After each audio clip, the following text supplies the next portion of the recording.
Hey everybody, what is going on? I hope you guys are all doing well, and welcome to another tutorial video. In this video, I'll be explaining to you guys how you can fix Cash App transactions failing, so let's get right into it. Now, your transactions might fail for a couple of different reasons. Might be because it's for your protection, because it's a fraudulent transaction, or anything of the sort, or it might be just a glitch. Now, I'll take you through the steps on WikiHow on what you should do to troubleshoot your problem.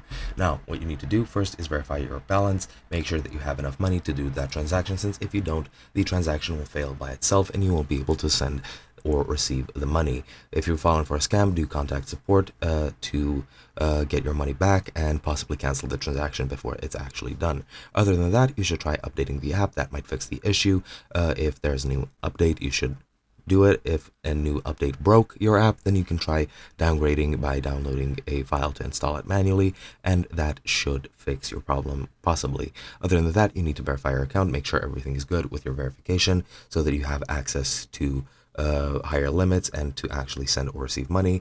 Check your internet connection. If it's not good enough, then it's gonna cause some glitches. Finish your verification if you haven't already, and make sure your debit card data is up to date. And finally, if you're having problems, you can clear your web browser cache and cookies, or your Cash App cache on your phone. So just enter the storage and remove all the cache, and that should clear your problems up, because if it's corrupted, it does cause errors. And other than that, if you don't know the problem, contact Cash App support and they'll be able to help you. Hope you guys enjoyed, and I'll be seeing you guys in another video.